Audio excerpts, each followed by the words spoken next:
Неодамна се навршија 100 години од раѓањето на големото име на науката, на физиката, пред се Алберт Ајнштајн. Ова емисија посветена на делото на големиот научник и ја снимаме на Факултетот за физика во Скопје. Во разговорот учествуваат професор доктор Лилјана Јаничиевиќ, професор доктор Мирјана Јоновска и професор доктор Милчо Ристов. Би било најприродно ова емисија посветена на Ајнштајн да ја почнеме за Ајнштајн како физичар. Што би рекле вие на тоа? Алберт Ајнштајн, големиот физичар, теоретичар и мислител, еден од најголемите преобразители на физичката мисла, стапува на светската научна сцена многу рано.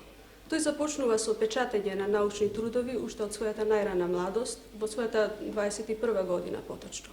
За до крајот на животот да отпечати неколку стотини труда од физиката, од областта на физиката и уште стотина други од областта на филозофијата и политиката. Би можело да се рече дека скоро да не постоело актуелно прашање од областта на физиката, кој во текот на неговиот живот се наметнало со својата проблематика, а во чие разрешување не земал учество Алберт Ајнштајн.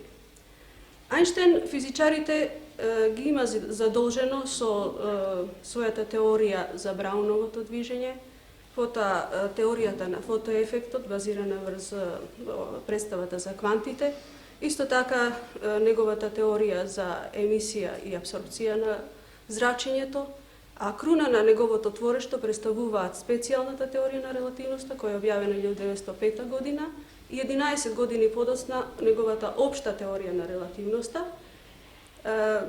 која завлегува во проблемите на гравитацијата и во проблемите на космологијата. Иако во текот на својот живот не успеал да ги обедини во една целина двете основни природни сили, гравитацијата и електромагнетизмот, работејќи врз оваа проблематика, Ајнштајн ја развива теоријата на физичко поле, која подоцна наоѓа примена во други области на физиката. Како резултат на неговиот голем придонес во сите области што ги споменав, многу релации, многу ефекти, многу коефициенти го носат името на Ајнштајн. Знаете, за физичар представува голема чест кога негово име носи некоја единица мерна или пак некој хемиски елемент. Така, 99-тиот елемент во периодниот систем на елементите, кој е добиен по вештачки пат, го носи името на Алберт Ајнштајн. Вие може добро се искажавте за Ајнштајн како физичар и рековте дека специјалната теорија на релативноста представува своевидна круна на неговото научно творештво. Јас би ве замолил да ја дефинирате оваа теорија. Да, затоа што таа теорија ги раздвижи физичарите, затоа што представуваше ги натера да размислуваат на еден нов начин за појавите во природата. Таа се јави во 1905 година, мислам беше објавена статија во врска со специјалната теорија на релативноста, а повод за нејзиното појавување беа негативните резултати, што ги покажува повеќе експерименти, од кои што најважен беше така наречениот Мајкелсонов експеримент. Значи, старата релативистичка теорија, која се базираше врз законите што беа поставени од страна на Галилеј и Њутон, и која предпоставуваше известни релации за адиција, за собирање на врзините, се покажа како неупотреблива кога ќе требаше да се примени врз ширењето на светлината низ просторот. И овој негативен резултат од експериментот ги постави физичарите во забуна. Испаѓаше дека или треба да се напушти Максвеловата теорија која се однесуваше на електромагнетните појави и која ја опфаќаше и светлината како таква, како неточна, или пак требаше да се напушти идејата или да се отфрли идејата што своевремено ја постави Коперник дека земјата се движи, зашто едино така би можел да се оправда овој негативен резултат од експериментот.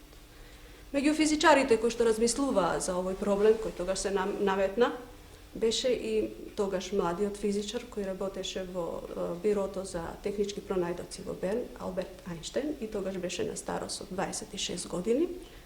И тој во врска со овој проблем даде едно оригинално и ново решение. Имено тој постојаноста на брзината на светлината значи незината независност од тоа дали системот во кој е мерена се движи или не, го зема како еден универзален закон во природата. И уште, тој го прифати принципот на стариот принцип на релативноста поставен од страна на Галилеј и Њутон, според кој е неможно со помош на експеримент да се утврди дали некое тело се наоѓа во релативно движење во однос на друго, да се утврди кој од тие две тела уствари се движи, го прифати тој принцип, но неговата применливост ја прошири не само врз механичките феномени, зашто таквата важеше и до тогаш беше прифатена и проверена, туку дека тој принцип треба да биде универзален и да важи исто така и за електромагнетите појави. Во својата специјална теорија на релативноста, Ајнштајн го релативизира просторот како распоред на тела во него, но исто така тој го релативизира и времето како распоред на настани во него. И може би најголема причина што специјалната теорија на релативноста беше примена во свој почеток со известна скепса, со известна недоверчивост, беше токму ова последното, дека и времето е релативно, дека секој систем кој се движи со равномерна брзина и праволиниски има своја временска скала. Дека два настани што се едновремени во еден инерцијален систем, не се едновремени во друг инерцијален систем. Дали би можеле да заклучиме дека сепак се работи една теорија која со време наоѓа се поголема потврда? Да, секако, и мислам дека во прилог на ова потврдување на специјалната теорија на релативноста одат и овие резултати што ќе ги спомнам сега. Дека според специјалната теорија на релативноста и масата исто така зависи од брзината. Таа веќе не е константна, непроменлива, туку масата на едно тело зависи од брзината со која што телото се движи. И во колку таа брзина се приближува кон брзината на светлината, таа станува се поголема. Исто и овој факт, овој резултат е еден од највеќе експериментално проверуваните резултати.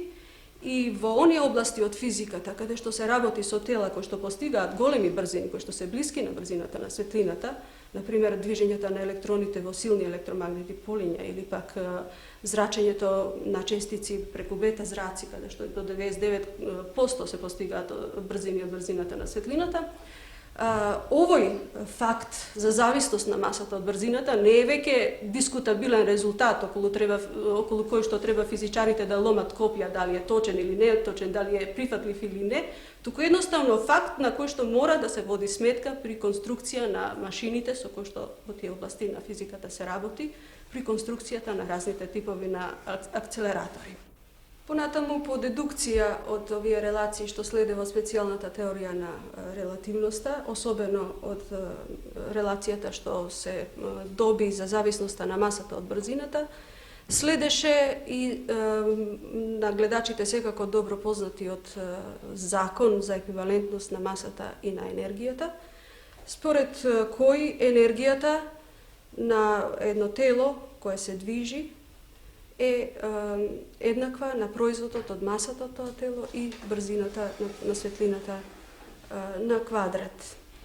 Таа релација беше добиена со прилично лесен математички пат, меѓутоа представува една од клучните релации во теоријата на релативноста, која исто така беше експериментално проверена во експериментите од нуклеарната физика, каде што се јавуваше дефект на маса при разните нуклеарни реакции. А на гледачите секако им е познато дека тоа е таа релација која помогна, на жалост, за конструкција на атомската бомба. Мислам дека би било добро да се запознаеме и со некои други теории на Ајнштајн, например со теоријата на светлосните кванти. Повелете. Покрај теоријата на релативитет, со која Ајнштајн стекна светска слава и признание, постои една друга теорија, а тоа е теорија на светлосните кванти, со која Ајнштајн даде крупен придонес во физиката. Со неа откорен се измени сваќањето за природата на светлината. А еден од крупните успеси на таа теорија беше тоа што со неа се објасни фотоелектричниот ефект, појава во физиката која пред тоа не можеше да биде објаснета во рамките на класичната електродинамика. Во оваа теорија Ајнштајн тргна од концепцијата на Макс Планк со тоа што идејата на Планк ја прошири и зеде дека светлината не само што се емитира и абсорбира во делови или светлосни кванти кои подоцна беа наречени фотони, туку таја и постои во таков вид, па според тоа се шири и взаимодействува со материјата во таков вид. Концептот на Ајнштајн за светлосниот квант беше дека тој представа најситно делче од светлината, кое понатаму не може да се подели со никакви физички средства. И при взаимодейство на светлина со електрони, секој квант взаимодействува само со еден електрон. Значи, не постои еден квант да взаимодействува со два или повеќе електрони.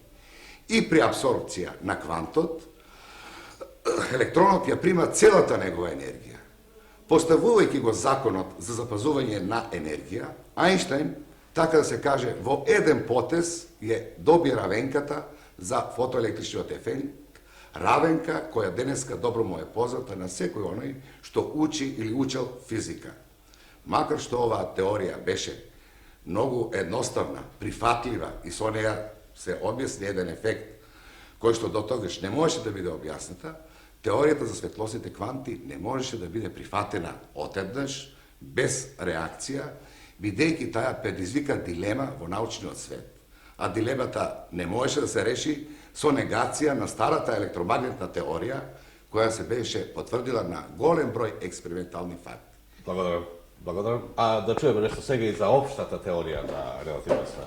11 години подоцна од објавувањето на специјалната теорија на релативноста, принципот за релативност Ајнштајн го прошири не само врз системите кои што равномерно се движат и праволиниски, туку и врз забрзаните системи.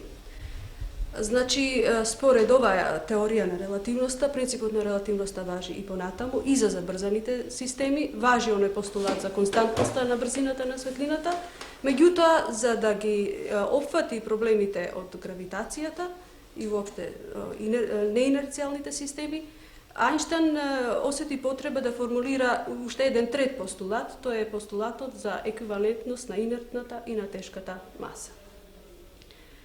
Како резултат на теоријата што во оваа насока ја обработи Ајнштајн и која ги опфаќа и проблемите на гравитацијата, се разви една нова теорија за гравитационото поле, например, која не се косеше со резултатите што ги даваше старата класична Њутнова теорија, меѓутоа која теорија беше попрецизна од она на Њутон. Например, таа беше во состојба да објасни и некогаш и дотогаш необјаснети физички феномени, како што беше отстапувањето на перихелот на планетата Меркур, на елиптичната патека од планетата Меркур, и пред кој феномен Њутновата физика беше немоќна, едноставно не умеше да го објасни. Потоа предвидуваше и такви феномени што до тогаш едноставно можева само да се замислат како фантазија. Например, свиткување на светлинските зраци во близина на силни гравитациони полиња или пак померување на спектралните линии кон црвениот дел од спектарот, што исто така беше причина на силното гравитационо дејство. Сега дозволете да се подсетиме дека овој разговор го водиме во еден од кабинетите на факултетот за физика. Ова е еден тип ласер, а ова во задина е втор тип на ласер. Да забележиме дека во последно време се повеќе се тврди дека основите за ласерот, таа чудесна светлина на едината ги дава уште Ајнштајн. Што би рекле ви за тоа? Секако тоа е точно, бидејќи Ајнштајн даде идеја да се бара таков вид на зрачење кој се јавува кај ласерите, а тоа е стимулираното зрачење. Имено, Ајнштајн 1917 година повторно зеде врз база на идејата на светлосни кванти и боровите постулати да изведе старата Планкова теорија за зрачење со совршено црно тело. Во неговите резултати беше зачудувачки тоа што се јави еден нов вид зрачење, така наречено стимулирано зрачење. Овие резултати ги потекна експерименталните физичари да барат таков вид зрачење. Прво, таков вид зрачење беше најдено кај масерите, тоест во подрачјето на микробрановите. А тек 1960 година беше најден таков вид зрачење и беа конструирани врз база на тоа зрачење денеска добро познатите ласери. Па според тоа, Ајнштајн може да се смета како основоположник на квантната електроника. Голам, вие како физичар од Скопје, дали пред 10-15 години кога се појавија првите ласери, можевте да предпоставите дека денеска дојде на таква експлозија на нивната примена? Не можев. Секако не можев да предпоставам дека ќе може такво нешто да се расшири во сите домени. Ја мислев дека ласерите ќе останат пак во лабораториски рамки, не може да предпоставам дека тие ќе се употребат во медицината, во техниката за прецизно заварување и така натаму, односно во подрачја на људската дејност, каде што уопште досега физиката не можеше овака да најде примена, односно оптиката, како да кажам. Вие сакате да додадете нешто? Мислам дека и ласерите наоѓаат и широка примена и во разните космички истражувања. Па и таму имаат своја вредност. Значи, ќе расветлат многу проблеми, точно кои се резултат од овие теории што ги постави Ајнштајн. А сега да се вратиме пак на времето на Ајнштајн, го нарекла преобразител на природните науки. Зошто? Преобразител на природните науки Ајнштајн може да се нарече и заради неговото влијание во сите природни науки. Сите природни науки денес, значи многу му дугуваат на Ајнштајн. Од физиката, од нуклеарната физика, сметам дека нуклеарната енергетика не би можела без познатата Ајнштајнова релација за еквиваленција на масата и енергијата. Ако и сите други науки посредно или непосредно се врзани со идеите и законите на Ајнштајн. Меѓутоа, покрај тоа негово влијание во техниката и физиката, мислам и науките воопшто, сметам дека преобразител може да се нарече Ајнштајн од една друга причина. Тој поинаку им придува на создавањата на идеите, на создавањата на својата теорија. Имено, во дотогашните теории, па посебно во Њутновата теорија, основна поставка е поставка за апсолутен простор и апсолутно време, кое што тече бесконечно. Меѓутоа, тоа не можело експериментално да се докаже, тоа е нешто што априори се зема дека е така, затоа што така сите чувствуваме дека е. Меѓутоа, Ајнштајн кон теоријата тргнува само врз база на експеримент. Тој отфрла она што е очигледно, нели така, она што на сите не изгледа логично дека времето тече бесконечно, туку базирајќи на Мајкелсон Морлиовиот експеримент, тој поставува постулати врз база на кој што ја гради својата теорија.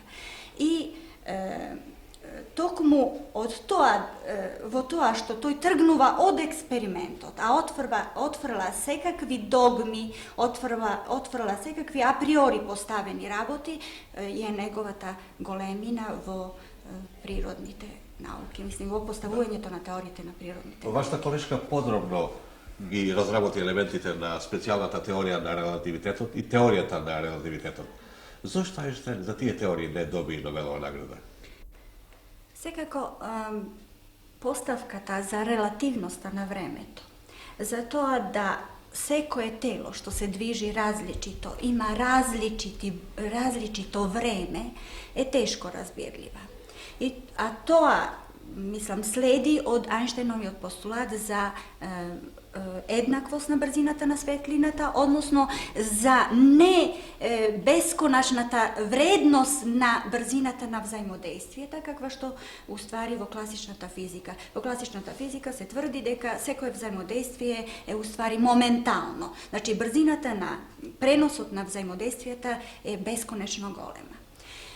Тоа не можело да биде сватливо на секој научник и не само на научник, а на обичните луѓе уште помалку се разбира.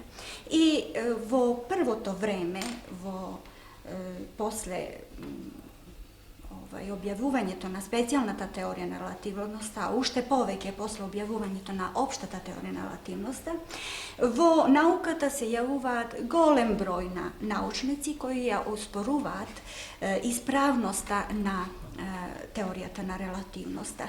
И токму од тие причини што се уште во науката не била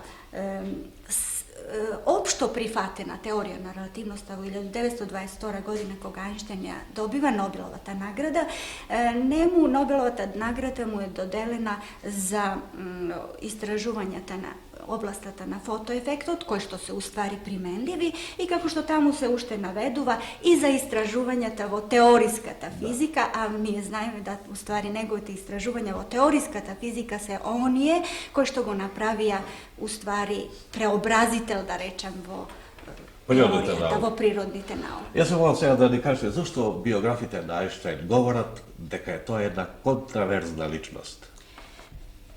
Кај Ајнштајн се јавуваат голем број контраверзности во неговите идеи. Да речеме, тој цело време се бори против новата квантна механика, против неизините основни поставки, каде што уствари се зборува за, да речеме, за електрон статистички, за една честичка статистички. Тој не се согласува со тие поставки, а од друга страна тој е човек кој што ја поставува теоријата за светлосните кванти, кој што уствари го дава првиот импулс за развојот на квантната физика. Исто така, како контраверзност може да се смета неговата идеја за создавање на општо единствено поле. Имено, тој уствари не успева да ја направи таа теорија на единствено поле каде што уствари преку метричките својства, преку геометриски особини на просторот може да се опишат и електромагнетните сили и гравитационите сили. Тој не успева. Веројатно ќе наброите уште многу детали. Меѓутоа, чинам дека оваа емисија не би била во стилот на творештвото на Ајнштајн ако не направиме напор да ја согледаме сегашноста на физиката и нејзината иднина. Што би рекле вие за сегашниот миг на физиката?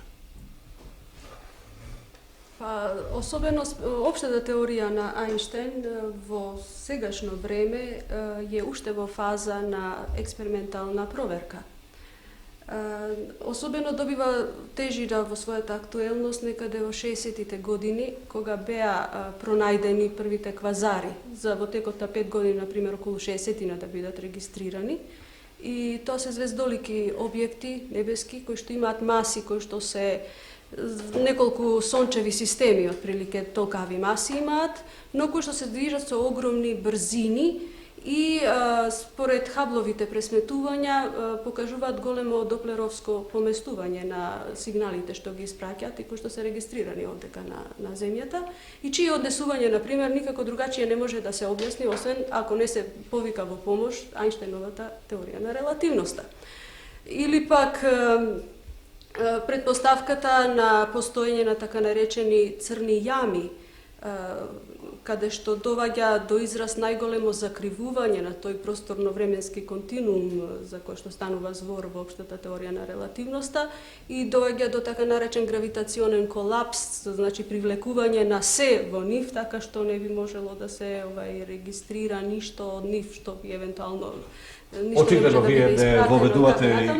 Значи сите тие работи се нови, но сепак значи се очекува од Ајнштајновите теории, мислам, кои служат како база на теории кои што подосна се објавени и развиени, да дадат решение на овие природни феномени. Јас би сакала да напоменам дека како една добра експериментална проверка и како резултат кој што е можеби најважен во последните 50 години е регистрирањето на така наречениот основен шум, за кој што експеримент добија Нобелова награда минатата година двајца физичари, Пензиас и Вилсон, и што е уствари следеше, кој беше предскажан од страна на Пиблс во 1965 година, Значи, на една теорија која се базираше на Ајнштајновата општа теорија на релативноста и која предвидуваше го така наречениот голем тресок, значи како еден настан кој го означил раѓањето на нашата Вселена. Ова што го кажавте очигледно покажува дека нашето време е време на науката, на физиката, на другите природни науки. Сепак, вие сте физичари и би било добро пред се за младата генерација како порака на творештво да кажете каков е сегашниот миг на физиката и кои се ветувањата во оваа научна област. Физиката денес е многу широка. Денес може да се каже да е ова време на физика на тврдо тело. Може да се каже да е то физика на јадрото, може да се каже да е то физика на елементарните честички, на астрофизиката, може да се каже да е то време на биофизиката, која што во последно време верно големи дострели достигнува. Така да во кои области физиката